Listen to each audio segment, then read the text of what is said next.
Hello, Sana Parveen here. इस video से हम जेनेटिक्स वाला यूनिट स्टार्ट करेंगे। जो चैप्टर आज हम स्टार्ट करने वाले हैं that is principles of inheritance and variation. The sequence that we follow is, पहले हम क्वेश्चन पढ़ेंगे, फिर हम ऑप्शंस पढ़ेंगे। You will pause the video and you will try to analyse कि आपका कितना नीट का प्रिपरेशन हुआ है और आपके कितने आंसर सही आ रहे हैं out of the 30 question that we will be solving in this video. Okay, so let us start with the first question that we have. The first question says that Mendel was born in which century? 17th century, 18th century, 19th century and 8th century. ये video से हमारा मकसद ये रहेगा कि आप NCERT की हर लाइन को बाय हार्ट कर सकें. Okay, so you have to answer by pausing the video. You have to pause the video and then you have to answer the question, और फिर देखना है कि आपका आंसर सही आया है या नहीं आया है. ओके, तो यहाँ पे अगर हम आंसर देखेंगे तो आंसर हो जाएगा हमारा option number C, that is 19th century. अब ये वाला ऑप्शन सही क्यों है? क्योंकि यहाँ पे जब हम डिस्क्रिप्शन देखेंगे तो डिस्क्रिप्शन में एनसीईआरटी में ऐसा कुछ मेंशन किया हुआ है. It was during the mid 19th century that headway was made in the understanding of inheritance. तो कौन से टाइम स्पैन में ये सब स्टडी किया गया, इनहेरिटेंस के बारे में लोगों को जानकारी हुई? तो that was mid 19th century. Mid 19th century. Okay. Mendel conducted hybridization experiment on garden peas for 7 years. अब ये कौन से टाइम स्पैन में ये हम देख रहे हैं? दैट इज बिटवीन, ये हो गया ना, ये मिड 19th सेंचुरी हो गया, मिड 19th सेंचुरी हो गया. Okay fine, so that is from 1856 to 1863 के टाइम स्पैन में मेंडल ने काम किया. तो डेफिनेटली वो पैदा भी कौन से सेंचुरी में हुआ होगा? 19th सेंचुरी में पैदा हुआ होगा Mendel. Okay, and propose the laws of inheritance in living organism. इसीलिए जो हमारा आंसर सही होता है that is option number C, that is 19th century में मेंडल पैदा हुआ था. Okay, next question. Mendel was the native of, Mendel कहाँ का रहने वाला था? फ्रांस, स्वीडन, इंडिया और ऑस्ट्रिया. तो ये कुछ फैक्चुअल डेटा है जो आपको लर्न करना पड़ेगा. इसका आंसर हो जाता है Mendel was the native of Austria. Okay, next question पे चलते हैं. Mendel proposed which of the following terms for heredity units. उसने हेरिडिटी यूनिट्स के लिए कौन सा टर्म इस्तेमाल किया था? Option A factor which can also be called as determiner, option B genome, option C genetic particle और option D none of the above. Okay, तो यहाँ पे अगर हम देखेंगे तो जीनोम, जब हम वर्ड देखते हैं, जीनोम का मतलब ये होता है जो भी उसका कोई भी एक, अगर हम ऑर्गेनिज्म ले ले, कोई भी अगर हमने एक ऑर्गेनिज्म ले लिया, इसके बॉडी में जितना भी जेनेटिक मटेरियल प्रेजेंट रहेगा, डीएनए अगर उसका जेनेटिक मटेरियल है या आरएनए उसका जेनेटिक मटेरियल है, total genetic material of that organism will be termed as genome. तो ये आंसर हमारा नहीं होगा. जेनेटिक पार्टिकल का मतलब क्या होता है? डीएनए हो सकता है या तो फिर आरएनए हो सकता है, तो ये भी नहीं होगा. हमको पूछा है यूनिट ऑफ हेरिडिटी क्या होता है. तो यूनिट ऑफ हेरिडिटी आज के टाइम पे हमको पता है, जिसको हम क्या बोलते हैं, जिसको हम आज के टाइम पे क्या बोलेंगे? इसको हम जीन्स बोलेंगे. ओके, हम इसको हम क्या बोलेंगे आज के टाइम पे? Genes. Gene is the heredity unit. लेकिन उस टाइम पे मेंडल ने ये वर्ड यूज नहीं किया था. उस टाइम पे मेंडल ने कौन सा वर्ड यूज किया था? उसने यूज किया था फैक्टर. ओके, और जीन्स के जो ऑल्टरनेटिव फॉर्म्स होते हैं उसको हम क्या बोलेंगे? अलील्स बोलेंगे. ओके, तो मेंडल ने ये टर्म अलील इस्तेमाल नहीं किया था, जीन इस्तेमाल नहीं किया था. उसने जो टर्म यूज किया था दैट वाज फैक्टर. ओके, तो एनसीईआरटी का जो स्टेटमेंट है वो क्या हो जाएगा? Based on these observation Mendel proposed that something was being stably passed down from one generation. जैसे कि एक जनरेशन है उससे नेक्स्ट जनरेशन में कोई एक ऐसी चीज होती है जो ट्रांसफर हो रही है मेंडल के हिसाब से, और ये स्टेबली ट्रांसफर हो रही है, इसमें कोई चेंज नहीं हो रहा है. It is unchanged from parents to offsprings through the gamete. और ट्रांसफर कैसे हो रहा है?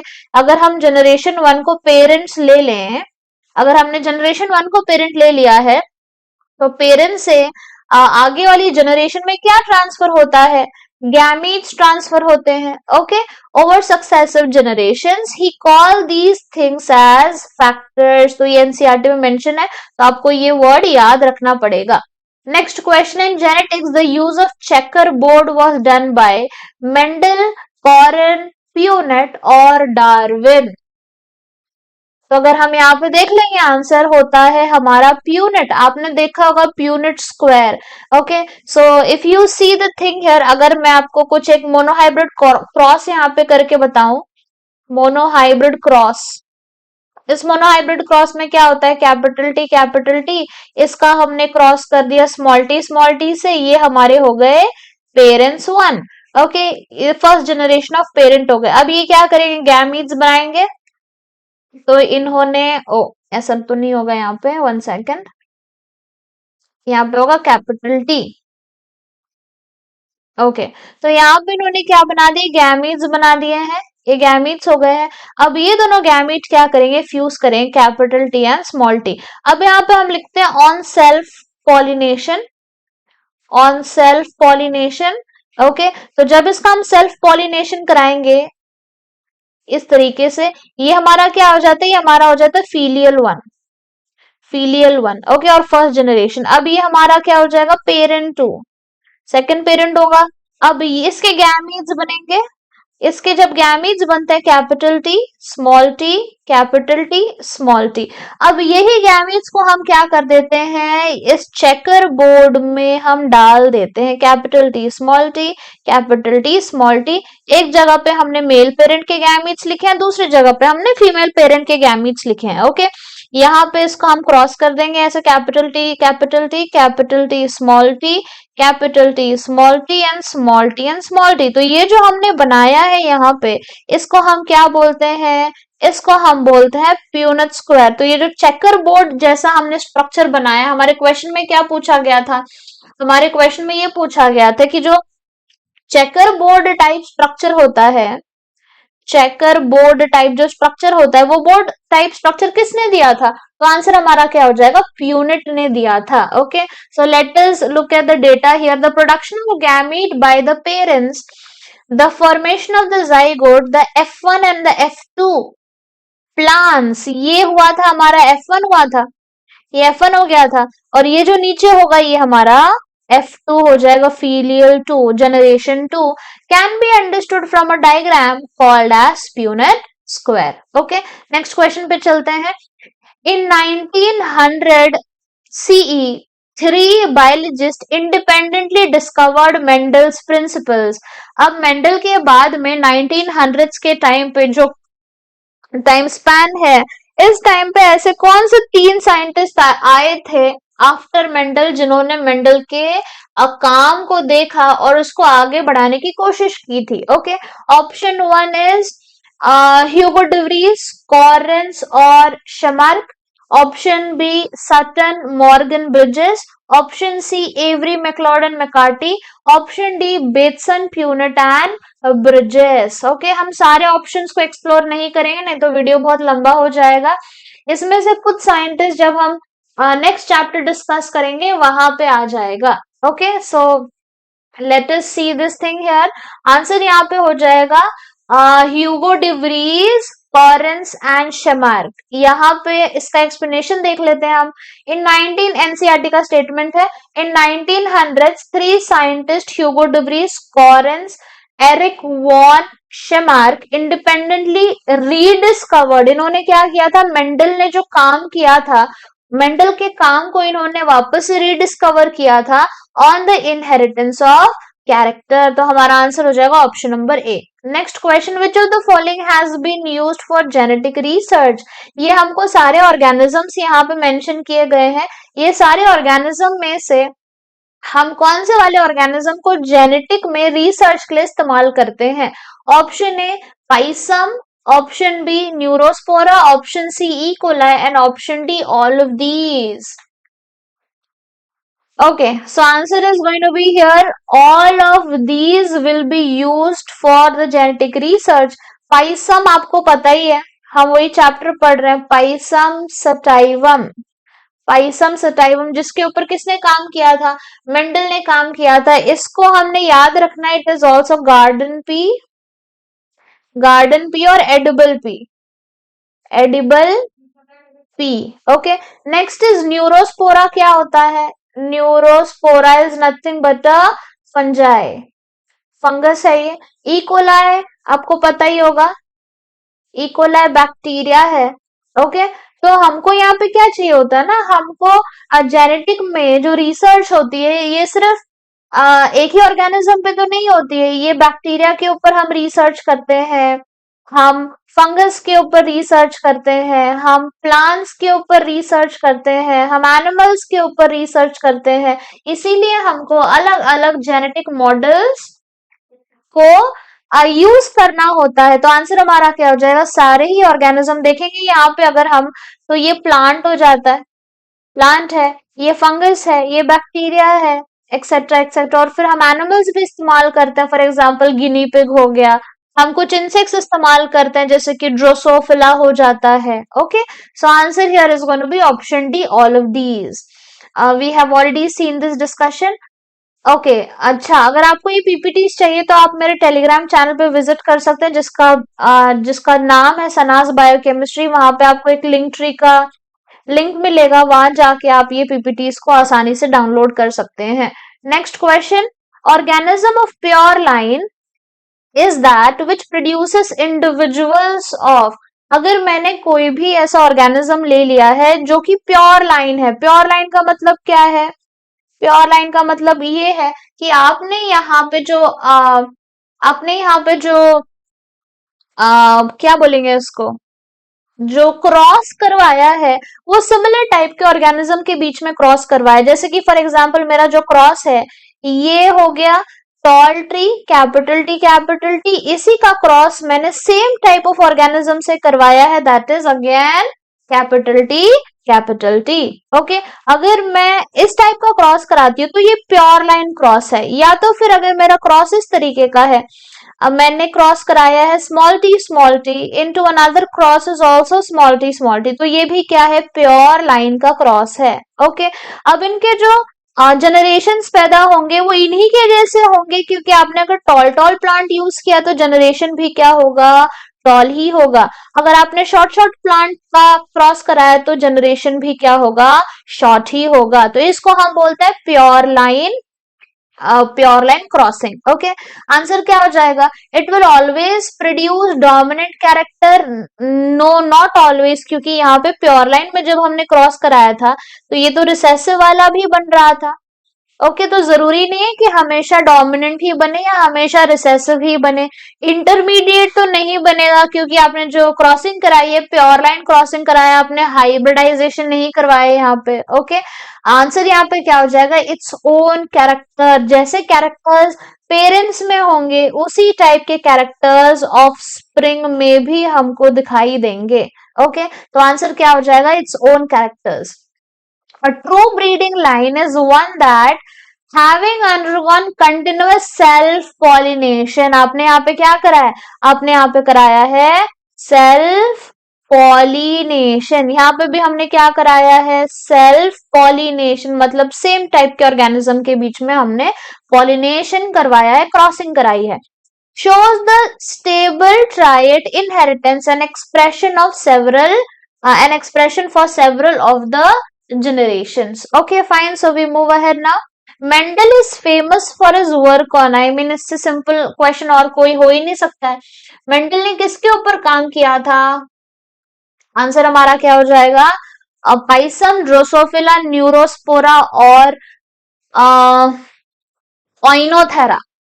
ओके, तो आंसर हो जाएगा पाइसम सटाइवम। अभी जस्ट हम पीछे देख के आए हैं, पाइसम सटाइवम, इसको हम बोलते हैं गार्डन पी और एडिबल पी बोलते हैं, एडिबल पी बोलते हैं। ड्रोसोफिला क्या होता है? फ्रूट फ्लाई होता है। न्यूरोस्पोरा क्या होता है? फंगस होता है। ओइनोथेरा क्या होता है? इवनिंग प्राइमरोज होता है, इवनिंग प्राइमरोज। ये क्या? ये एक प्लांट है।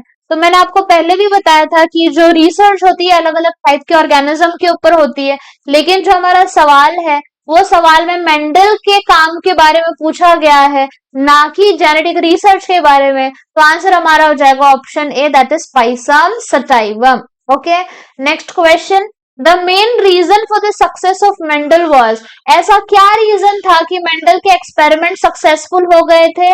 Option A, study of all the characters at the same time, study of one character at one time, study of all the plants at the same time, and option D, counting of the plants. Okay, study of all character at the same time, अगर आप सारे ही character को एक ही time पे पढ़ लेंगे तो ये बहुत कंफ्यूजिंग हो जाएगा। So this was not the reason कि मेंडल का सक्सेस हुआ था।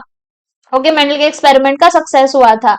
अगर हम यहाँ पे मतलब जो हम बात कर रहे हैं मेंडल के बारे में, मेंडल के बारे में जो हम बात कर रहे हैं, तो मेंडल ने क्या किया था ना, एक ही प्लांट के पाइसम सटाइवम, एक ही प्लांट के 7 कैरेक्टर्स के ऊपर इसने बात की थी। ओके, 7 अलग कैरेक्टर्स को इसने स्टडी किया था। ये क्या क्या कैरेक्टर्स हैं ये आपको मैं बता देती हूँ। तो 7 कैरेक्टर्स के ऊपर मेंडल ने काम किया था।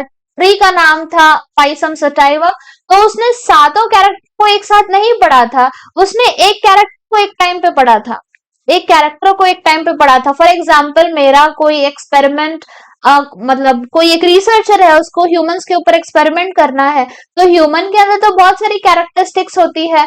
टॉलनेस हो गया, ब्लू आईज हो गया, ब्लैक हेयर हो गया, ब्लैक हेयर हो गया। ओके फाइन, इसका नेचर हो गया। तो हम सारे कैरेक्टर्स को अगर एक ही साथ पढ़ेंगे तो हमारे एक्सपेरिमेंट्स फेल हो जाएंगे। तो हम क्या पढ़ेंगे, एक कैरेक्टर को एक टाइम पे पढ़ेंगे, टॉलनेस और ड्वार्फनेस।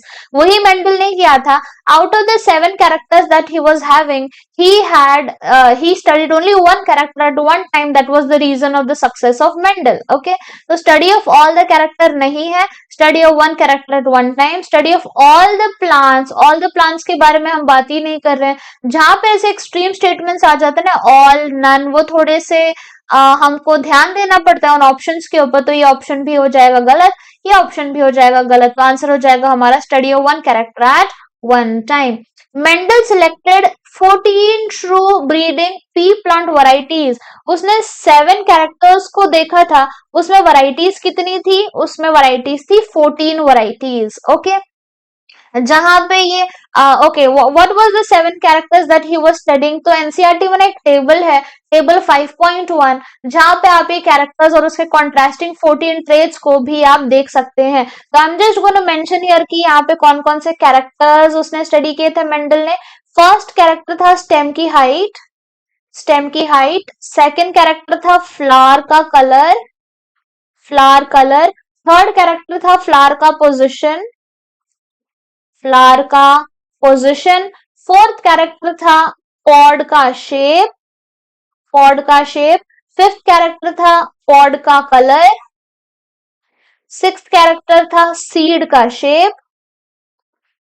सेवेंथ का था सीड का कलर। ओके, तो ये सारे 7 कैरेक्टर्स उसने स्टडी किए थे। इसमें 14 अलग अलग ट्रेड्स थे। You can refer to the NCERT table 5.1. Mendel selected 14 true breeding pea plant varieties as pair which were similar except for one pair. उसने एक कैरेक्टर को एक टाइम पे स्टडी किया था with contrasting traits. Okay, the alleles are, alleles क्या होते हैं? A pair of genes governing a specific character such as tallness or dwarfness, multiple forms of genes, genes governing eye character, genes present in allosome. Answer क्या हो जाएगा इसका? Okay, alleles क्या होते हैं? जैसे कि फॉर एग्जांपल जो कैरेक्टर्स हैं, जो कैरेक्टर्स है इनको कौन कंट्रोल करता है? इनको जीन्स कंट्रोल करते हैं। कैरेक्टर क्या होता है ना, फिनोटाइप होता है। कैरेक्टर होता है फिनोटाइप, जो आप ऊपर से देख सकते हैं, टॉल है या ड्रॉफ है। ओके, और फ्लावर का कलर क्या है, तो ये आप देख सकते हैं बाहर से, उसको हम फिनोटाइप बोलेंगे। और जीन्स क्या हो जाते हैं? जीनोटाइप। तो जीनोटाइप क्या करता है ना, फिनोटाइप को कंट्रोल करता है। कैरेक्टर्स को जीन्स कंट्रोल करेंगे, दैट इज जीनोटाइप को फिनोटाइप, जीनोटाइप कंट्रोल कर रहा है फिनोटाइप को। ओके, जीनोटाइप फिनोटाइप को कंट्रोल कर रहा है। तो जैसे कि मैंने एक एग्जांपल ले लिया, जो जीन 1 है, जीन 1 है, ये प्लांट हाइट को कंट्रोल करता है। प्लांट हाइट, ओके, तो ये प्लांट हाइट क्या हो गया? प्लांट हाइट एक कैरेक्टर हो गया, इसको जीन 1 कंट्रोल करे। लेकिन प्लांट हाइट में तो दो अलग अलग टाइप्स हैं, या तो प्लांट टॉल हो सकता है या तो प्लांट ड्रॉप हो सकता है। ओके, तो जीन्स के अलग अलग फॉर्म्स होते हैं, जैसे कि जीन 1 का फॉर्म है अलील 1 एंड अलील 2। जैसे कि फॉर एग्जांपल एक कॉइन होता है, एक कॉइन होता है, कॉइन के कैसे दो साइड्स होते हैं, head and tail, head and tail. वैसे ही जो हमारा जीन है, इसके दो फॉर्म्स होते हैं, ऑल्टरनेटिव फॉर्म्स होते हैं, अलील 1 एंड अलील 2। जीन करेगा कंट्रोल कैरेक्टर को और अलील्स कंट्रोल करेंगे ट्रेड्स को। Okay fine, so I have given you example, I think it will help you understand what alleles are. Answer हो जाएगा multiple forms of a gene. Okay, next question पे चलते हैं, explanation देख लेते हैं। Genes which code for a pair of contrasting traits are known as alleles. They are slightly different from forms of the same gene. And allele is said to be dominant. Allele को हम dominant कब बोलेंगे? Option A, it is expressed only in heterozygous combination, it is expressed only in homozygous combination, it is expressed in both homozygous and heterozygous condition, option D, it is expressed only in second generation.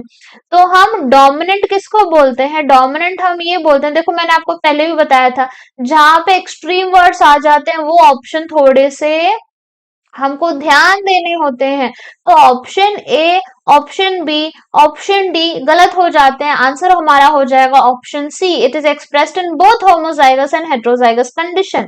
अब इसको मैं explain करूंगी dominant क्या होता है। जैसे कि for example capital T into small T, हम पढ़ रहे हैं प्लांट हाइट का एग्जाम्पल लेके।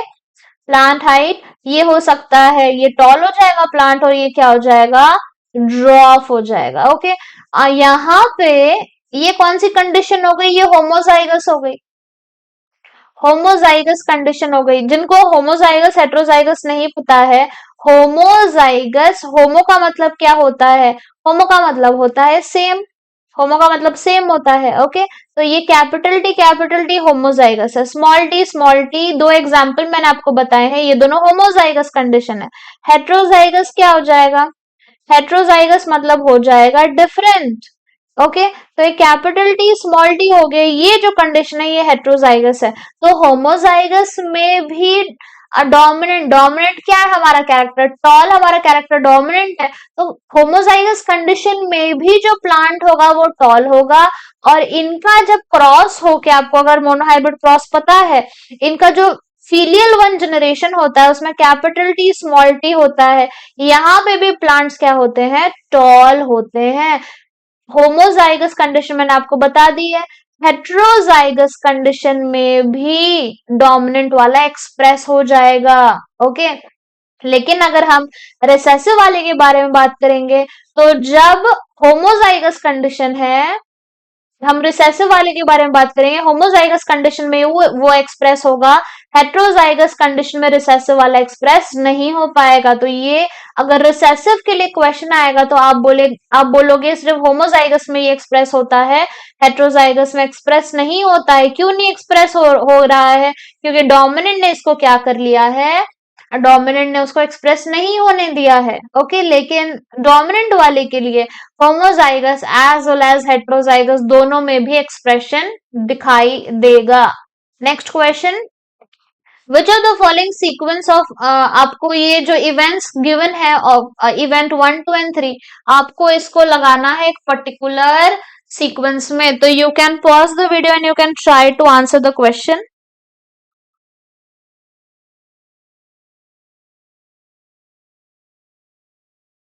आप वीडियो को पॉज करके इसको आंसर करने की कोशिश कर सकते हैं।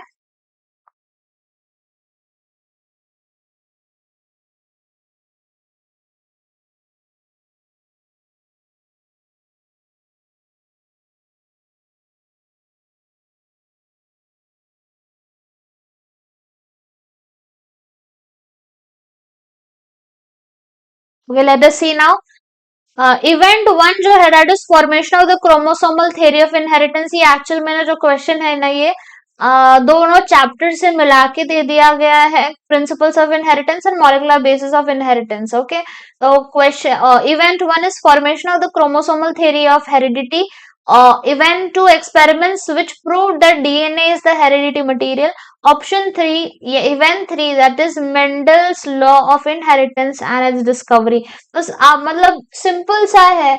जो सबसे पहले जो इवेंट हुआ था वो इवेंट कौन सा था? वो इवेंट ये था कि पहले सबसे मेंडल आके काम करेंगे। तो मेंडल का क्या हो जाएगा यहाँ पे? Option C. मतलब क्वेश्चन कभी कभी ना आसान भी होते हैं।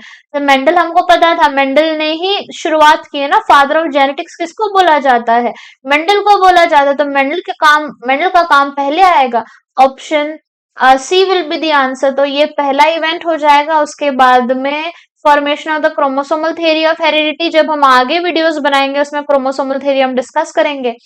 एंड थर्ड जो इवेंट है that is experiments which prove that DNA is the heredity material. Okay, next question.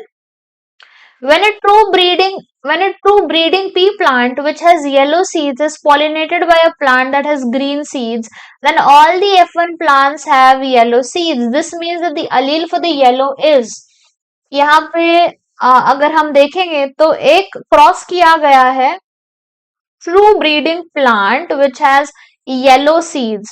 एक प्लांट है, इसके सीड्स क्या है? येलो है, येलो सीड्स है। ओके, तो इसको हम कैपिटल वाई ले लेते हैं। इसको हमने दूसरे प्लांट के साथ पॉलिनेट किया है जिसके सीड्स क्या है? ग्रीन सीड्स है। ओके, अब ये मैंने कैपिटल वाई क्यों ले लिया? क्योंकि इसमें हमने लिया है ट्रू ब्रीडिंग पी प्लांट है। ये ट्रू ब्रीडिंग है, इसमें हमने कोई क्रॉस पॉलिनेशन नहीं करवाया, इसलिए हमने कैपिटल वाई ले लिया है। ग्रीन सीड्स के लिए हम स्मॉल वाई ले लेते हैं। Okay, then all the F1 plants have yellow seeds. F1 generation में अब इसके क्या होंगे? गैमीट्स बनेंगे। Capital Y small Y cross होगा, ये होगा हमारा filial one generation. Capital Y and small Y, जो F1 जनरेशन के प्लांट्स है वो क्या हो गए थे? येलो आ गए थे। तो आपको ये रिमेम्बर करना है, कभी भी जिसका जो कैरेक्टर का या जो ट्रेट का एक्सप्रेशन F1 जनरेशन में हो जाएगा वो ट्रेट होगा डोमिनेंट। वो ट्रेट क्या होगा? डोमिनेंट होगा। मतलब जो भी ट्रेट, जो भी चीज एक्सप्रेस हो जाती है F1 जनरेशन में वो डोमिनेंट हो जाती है। तो क्लियर कट आंसर जो होगा वो होगा dominant. This means the allele for yellow वाला जो अलील था वो क्या था? डोमिनेंट था, क्योंकि वो F1 में एक्सप्रेस हुआ था। Next question, an organism's genetic constitution is called its genotype, phenotype, holotype, none of these. हमने ये पहले भी देखा था। जीनोटाइप क्या है? जेनेटिक मेकअप है, जेनेटिक मेकअप है, उसके अंदर किस टाइप के जीन्स है, कौन से जीन्स डोमिनेंट है, कौन से जीन्स रिसेसिव है। जब हम जीन्स के बारे में पढ़ेंगे, जेनेटिक्स के बारे में पढ़ेंगे, जेनेटिक कॉम्बिनेशन के बारे में पढ़ेंगे, जेनेटिक कॉन्स्टिट्यूशन के बारे में पढ़ेंगे, तो हम पढ़ रहे हैं जीनोटाइप। फिनोटाइप क्या होता है? फिनोटाइप होता है एक्सटर्नल अपीयरेंस, एक्सटर्नल अपीयरेंस होता है। ओके फाइन, तो आंसर हो जाएगा option A. An organism with two identical alleles for a given trait is homozygous, segregating, dominating और a hermaphrodite. हम सारे ऑप्शंस एक्सप्लोर नहीं करेंगे, यहाँ पे वीडियो लेंदी हो जाता है नहीं तो। आइडेंटिकल एलील्स हैं, सेम टाइप के एलील्स हैं, होमोजाइगस होगा ना, ये हम पहले भी देख के आ चुके हैं। एग्जाम्पल टॉल, ये हो गया आइडेंटिकल एलील्स, ये हो गए आइडेंटिकल एलील्स, ये हो गए नॉन आइडेंटिकल एलील्स। ओके, नाम हो जाएगा होमोजाइगस। तो ये क्या है? ये है होमोजाइगस कंडीशन। ये क्या है? Homozygous condition. ये क्या है? Heterozygous, heterozygous. Okay, so we move ahead now. Identical or homozygous. What type of gametes will be produced by the genotype capital R small r capital Y small y? किस type के यहाँ पे हमको gametes मिलेंगे? Okay, तो gametes किस तरीके के बनेंगे? मतलब अगर आप देखोगे तो इसमें क्या होता है ना, capital R small r capital Y small y, ये एक कैरेक्टर के लिए हो जाता है, ये दूसरे कैरेक्टर के लिए हो जाता है। तो कभी भी आप सेम कैरेक्टर वाला यहाँ पे नहीं बनाएंगे, सेम कैरेक्टर को लेके या सेम ट्रेट को लेके आप गैमीट नहीं बनाएंगे। तो ये वाले जो आंसर्स हो जाएंगे, यहाँ पे देखो ये सेम सेम आ गया, ऐसा गैमीट नहीं बनेगा। ये वाले सेम सेम है, सारे ही सेम है, तो इस टाइप का गैमीट भी नहीं बनेगा। तो हमारे दो ऑप्शन निकल जाते हैं। आपने एक अल्फाबेट को दूसरे से क्रॉस करना है, capital Y, capital R, capital Y, ये एक हमारा गैमीट हो जाता है। फिर हम क्या करेंगे, कैपिटल को दूसरे वाले अल्फाबेट से, कैपिटल आर स्मॉल वाई, तो ये हमारा दूसरा गैमीट हो गया।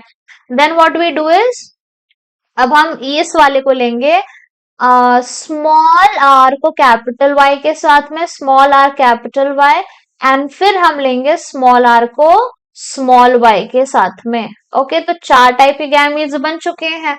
आंसर क्या हो जाएगा, you have to see, answer हो जाएगा option number A. Okay, so you have 4 different types of gametes which will be formed. Same type को कभी भी साथ में, सेम अल्फाबेट को कभी भी साथ में नहीं लेना है, ऑपोजिट अल्फाबेट को साथ में लेना है। और सारे कॉम्बिनेशंस यहाँ पे अगर हम देखेंगे तो आंसर हमारा हो जाएगा ऑप्शन ए।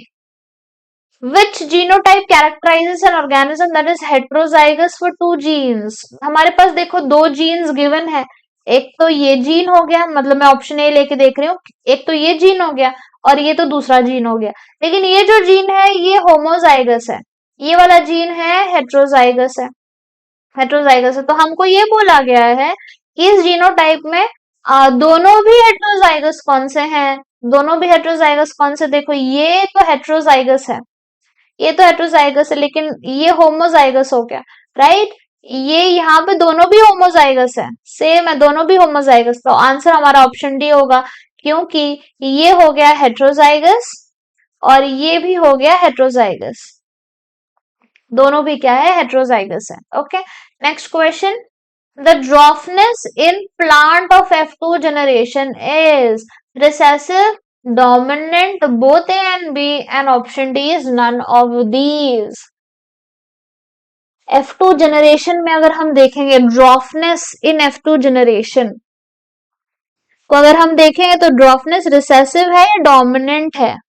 देखो सबसे पहली बात ये आती है कि F2 के बारे में बात की है तो हम सारे ही पूरे ही क्रॉस को हम देख लेते हैं। यहाँ पे मेंशन नहीं किया हुआ है मोनोहाइब्रिड क्रॉस है, डाईहाइब्रिड क्रॉस है, तो हम for the sake of simplicity monohybrid cross लेके चेक कर लेते हैं।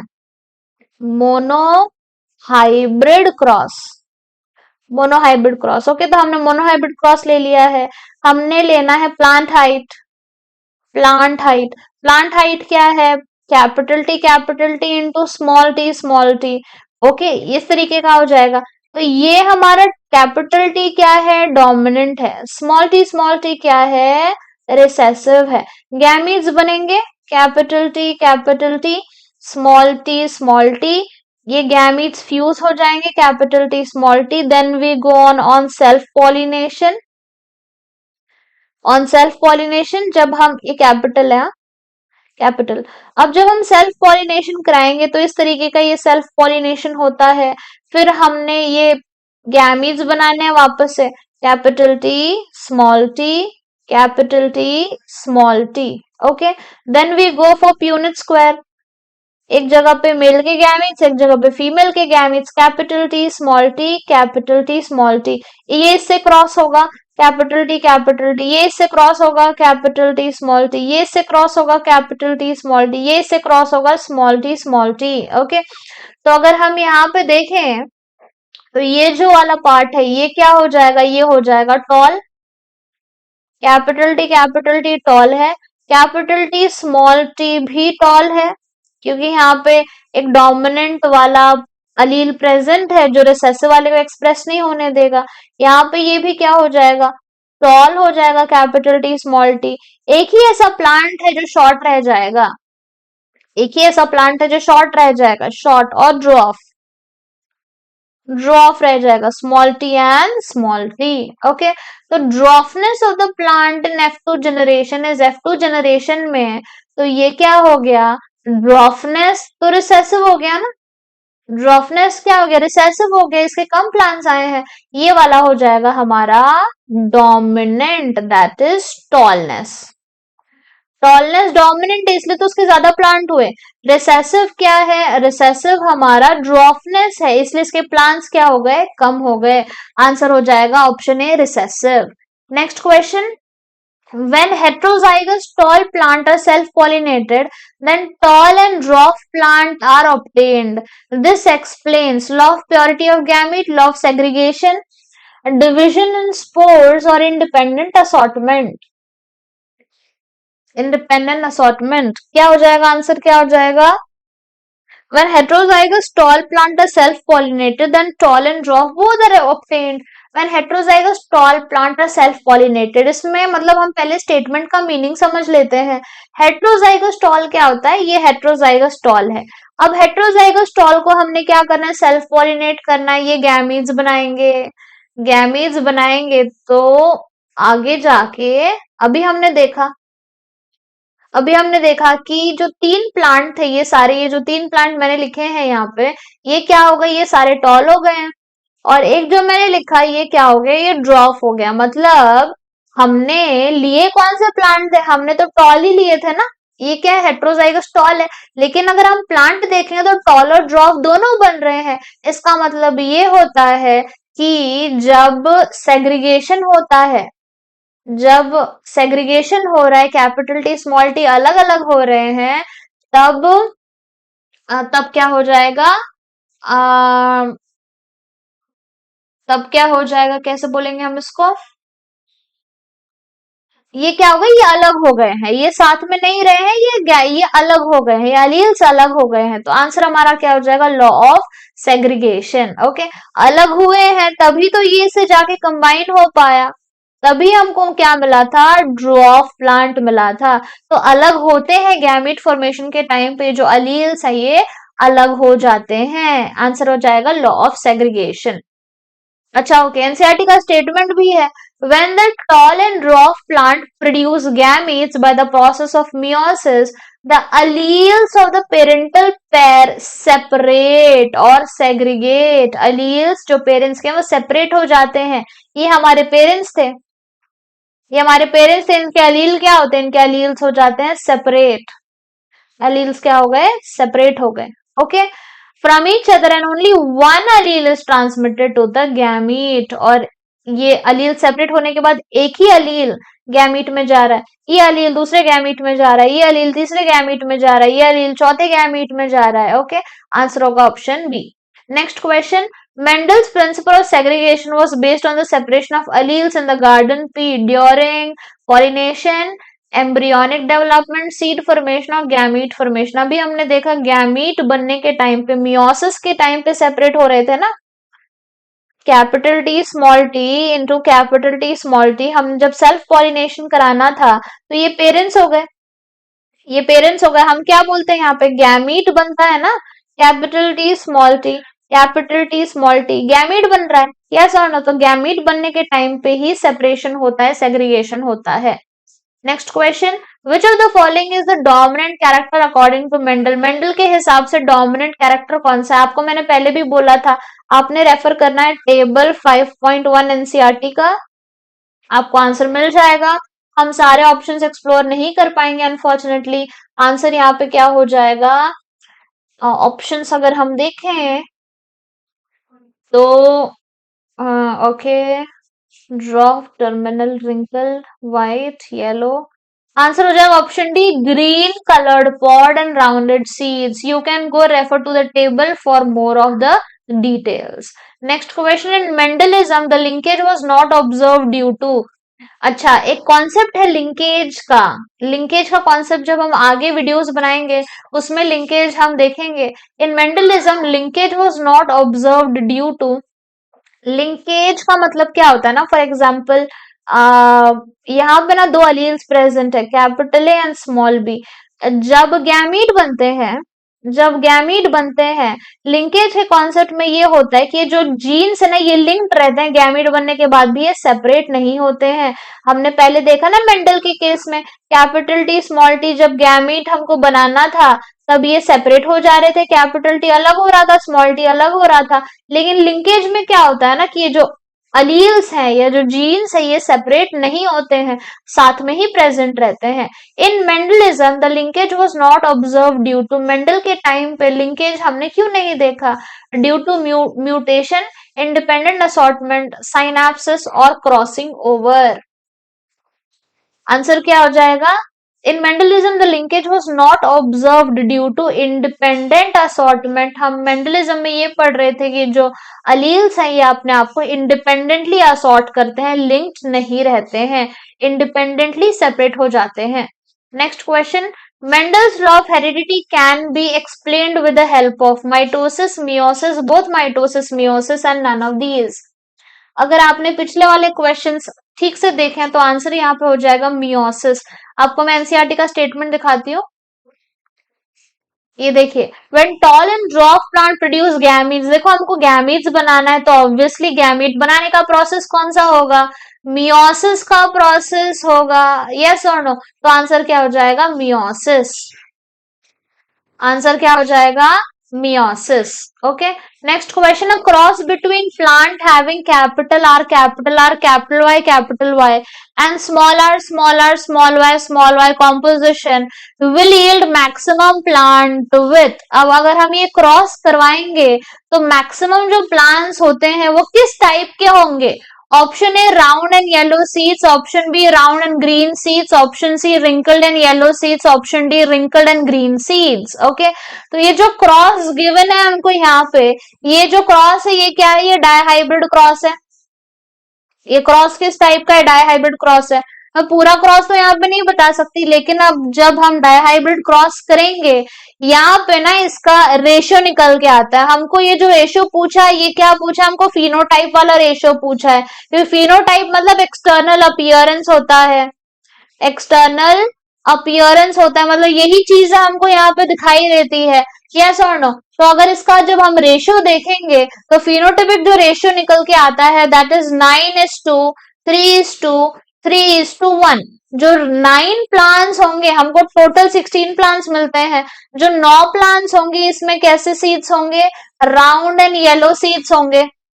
जो 3 प्लांट्स होंगे इसमें सीड्स कैसे होंगे? राउंड एंड ग्रीन सीड्स होंगे। जो और 3 प्लांट होंगे ये क्या हो जाएंगे? रिंकल्ड एंड येलो हो जाएंगे। और जो एक सीड होगा वो क्या हो जाएगा? रिंकल्ड एंड ग्रीन हो जाएगा। ओके, तो सबसे ज्यादा कौन से प्लांट हुए? सबसे ज्यादा प्लांट हुए रिंकल्ड एंड येलो सीड्स के। Okay, next question, the genotype of an individual is capital R capital B small B. ये क्या? ये जीनोटाइप है। How many different types of gamete will be produced based on law of independent assortment? तो ये gamete कितने बनेंगे इसके लिए हमारे पास एक फॉर्मूला होता है दैट इज 2:n, जहां पे जो n होगा वो n क्या होगा? नंबर ऑफ, ये जो n है ये n क्या है? That is number of jeans which the organism is heterozygous for. कितने जीन इसमें से हेट्रोजाइगस होंगे? तो अगर हम देखेंगे तो ये दोनों भी जीन्स क्या है? दोनों भी जीन्स हेट्रोजाइगस ही है, यस और नो? तो जो n नंबर आएगा वो n क्या हो जाएगा? n हो जाएगा हमारा 2। तो 2:2 इज इक्वल टू 4। कितने गैमीट्स बनेंगे? 4 गैमीट्स बनेंगे। अगर मैं इसका आपको गैमीट बना के बता दूं तो 4 गैमीट कौन कौन से बनते हैं हमने पहले भी प्रोसेस देखा है। डिफरेंट अल्फाबेट्स को लेना है, capital R capital B, then capital R small b, then small r capital B, then small r small b। Okay, answer हो जाएगा option number D. Next question, okay, there's one more thing that you can see here। एक और example अगर मैं लेके बताऊं, capital A small A, capital B small B, capital C small C, capital D small D. ये हमको genotype given है अगर आपको इसका पूछ लेंगे कितने गैमीज बनेंगे, तो आपको पहले हेट्रोजाइगस चेक करना है। देखो ये भी हेट्रोजाइगस है, ये भी हेट्रोजाइगस है, ये भी हेट्रोजाइगस है, ये भी हेट्रोजाइगस है, जो n है वो 4 है, तो 2 raised to 4 क्या कितना हो जाएगा, 16 टाइप के गैमीट्स यहाँ पे बनेंगे। ये थोड़ा सा यहाँ पे मिस्टेक है, 2 raised to n है, यहाँ पे है 2 raised to 4। Okay, next question, a true breeding plant is, true breeding plant क्या होता है, ऑप्शंस इसके क्या है, near homozygous and produce offsprings of its own kind, always homozygous recessive in its genetic constitution, one that is able to breed on its own, option D produced due to cross pollination among unrelated plants। तो सबसे पहले cross pollination नहीं होगा, हमेशा recessive ये plants नहीं होंगे। True breeding मैंने आपको पहले ही बताया था कि जो कैपिटल टी है, जब इसको आप कैपिटल टी के साथ ही मतलब सेम टाइप के प्लांट्स को साथ में क्रॉस करेंगे, वो ट्रू ब्रीडिंग प्लांट होते हैं। तो ट्रू ब्रीडिंग प्लांट या तो डोमिनेंट भी हो सकते हैं, या तो ट्रू ब्रीडिंग प्लांट रिसेसिव भी हो सकते हैं। ओके, आंसर क्या हो जाएगा, इट विल बी होमोजाइगस। आप देख सकते हैं यहाँ पे भी ये जो कंडीशन है ये होमोजाइगस है, यहाँ पे भी जो कंडीशन है ये होमोजाइगस है।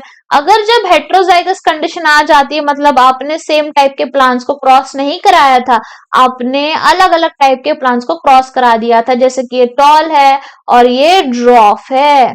ओके, आंसर क्या हो जाएगा, नियर होमोजाइगस। और इनके जो ऑफस्प्रिंग्स होंगे, यहाँ पे जो ऑफस्प्रिंग पैदा होगा वो टॉल होगा, यहाँ पे जो ऑफस्प्रिंग पैदा होगा वो ड्रॉफ होगा। ओके, तो होमोजाइगस है और अपने टाइप के ही ऑफस्प्रिंग्स बनाएंगे।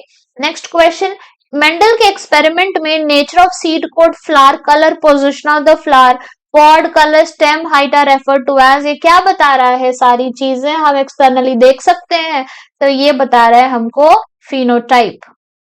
Next question, a cross between homozygous recessive and a heterozygous plant is called as, homozygous recessive and heterozygous plant में अगर आप क्रॉस करा दें तो इस क्रॉस को क्या बोला जाता है। Okay, homozygous recessive and heterozygous plant, जैसे कि फॉर एग्जांपल मैंने क्रॉस करा दिया इसके बीच में और इसके बीच में, तो ये जो क्रॉस होता है ये मोनोहाइब्रिड नहीं है, डायहाइब्रिड नहीं है, आंसर इसका क्या हो जाएगा, ये टेस्ट क्रॉस है। Okay, Mendel cross the tall plant from F2, tall plant from F2 क्या है, ये टॉल प्लांट फ्रॉम F2 है, with a ड्रॉफ plant small T, ये जो टाइप का क्रॉस है इसको हम टेस्ट क्रॉस बोलते हैं। Cross between F1 plant and recessive female plant is called as, F1 plant, F1 plant क्या है, कैपिटल टी स्मॉल टी है, into recessive female plant, for example हम ले लेते हैं small T and small T, आंसर क्या हो जाएगा, ये भी हो जाएगा test cross. Next question, F2 generation में जो फिनोटिपिक रेशियो आया है दैट इज 1:1:1:1, ये क्या एग्जिबिट कर रहा है, अगर हम बैक क्रॉस देखें तो बैक क्रॉस का जो रेशियो निकल के आता है, बैक क्रॉस का रेशियो निकल के आएगा 1:1। मोनोहाइब्रिड टेस्ट क्रॉस का फिनोटिपिक पूछा ना तो रेशियो आता है 3:1। लिथैलिटी क्या होता है, मतलब ऐसे कुछ जीन्स जो कोई ऑर्गेनिज्म में अगर प्रेजेंट होंगे तो वो ऑर्गेनिज्म मर जाएगा, ऐसे कुछ जीन्स जो कुछ ऑर्गेनिज्म में प्रेजेंट हो जाएंगे तो वो ऑर्गेनिज्म क्या हो जाएगा, मर जाएगा, इसलिए उस जीन को हम लीथल जीन्स बोलते हैं। डायहाइब्रिड टेस्ट क्रॉस का जो फिनोटिपिक रेशियो आता है दैट इज 1:1:1:1। ओके, अगर इसका हम क्रॉस करा के देखें, क्रॉस में आपको करा के बता देते, देखो कभी भी ना टेस्ट क्रॉस में आपको क्या लेना होता है, हेट्रोजाइगस लेना होता है, इनटू आपको लेना है recessive parent, heterozygous into recessive parent, ये हो जाएगा टेस्ट क्रॉस के लिए। तो यहाँ पे हम देख लेते हैं, ये मैंने ऑलरेडी बॉक्स बना के रखा हुआ है ताकि we don't spend a lot of time making the boxes here. तो हेट्रोजाइगस क्या हो जाएगा, हेट्रोजाइगस एग्जांपल हम ले लेते हैं येलो एंड राउंड ले लेते हैं, तो येलो क्या हो जाएगा, हेट्रोजाइगस लेना है ना, capital Y small Y, and round के लिए भी heterozygous capital R and small R, इसके 4 गैमीट्स बनेंगे। और इनटू रिसेसिव पेरेंट भी हमने लेना है, रिसेसिव इसमें क्या हो जाएगा, रिसेसिव हो जाएगा ग्रीन एंड रिंकल्ड हो जाएगा, तो small Y small R recessive हो जाएगा। यहाँ पे जो गैमीट्स बनेंगे ये क्या बनेंगे, capital Y and capital Y small R capital small Y capital R, and small Y small R. यहाँ पे जो गैमीट्स बनेंगे ये होगा small R small Y small Y small R. Okay, इस गैमीट को हम यहाँ पे डाल देते हैं capital Y capital R, capital Y small R capital Y small R small Y. और ये सेकंड पेरेंट का मैं एक दूसरा कलर यूज कर लेती हूँ ताकि आपको पता चले कि ये जो गैमीट्स है मैंने इस तरीके पे लिखे हैं, मतलब दोनों सेम ही गैमीट्स है ना, तो हम एक ही ले लेते हैं, capital R and small capital Y and small R. Okay, इनके क्या बनेंगे, यहाँ पे जो कॉम्बिनेशन होगा इसको इससे क्रॉस करना है, कैपिटल आर कैपिटल वाई, मतलब मैं लिख देती हूँ, it is very difficult to actually say. इसका कॉम्बिनेशन होगा, इसका होगा, इसका कॉम्बिनेशन होगा। ओके, इस टाइप का होगा। तो आप यहाँ पे देख देख सकते हैं कि जो कॉम्बिनेशंस बने हैं, this is going to be yellow and round, this is yellow and wrinkled, green and round, green and wrinkled। Okay, चारों अलग अलग कॉम्बिनेशन है, तो ये हो जाएगा एक ही प्लांट मिला हमको, एक ही प्लांट मिला, एक ही प्लांट मिला और एक ही प्लांट मिला। जो परसेंटेज होंगे 25%, 25% आउट ऑफ 100, 25% एंड 25%। रेशो क्या हो जाएगा फॉर डाई हाइब्रिड, देखो कुछ कुछ रेशियो ना, अगर आपको इतना सारा नहीं करना है तो आपको रेशियो कुछ ऐसे हैं जो आपको रिमेंबर करने पड़ेंगे, तो आप अभी रिमेंबर कर लीजिए कि डाई हाइब्रिड टेस्ट क्रॉस का, ये क्योंकि हम पहली बार देख रहे हैं मैंने आपको क्रॉस करके बताया, नहीं तो आपको रेशियो रिमेंबर करना है for easy solving and fast solving in your NEET examination. Dihybrid test cross का रेशियो आएगा 1:1:1:1:1। Okay, so that was all for today's video. So we have solved 30 questions in this video. In the next video we will again see 30 question. आप ये video से NCERT को by heart कर सकते हैं। आई होप आपने आपको analyse किया है कि कितने सही है कितने गलत है। ऐसे ही वीडियोस के लिए you have to subscribe to my channel and also visit the telegram for getting all the ppts if you want it. Okay, so thank you so much, we'll see you in the next video.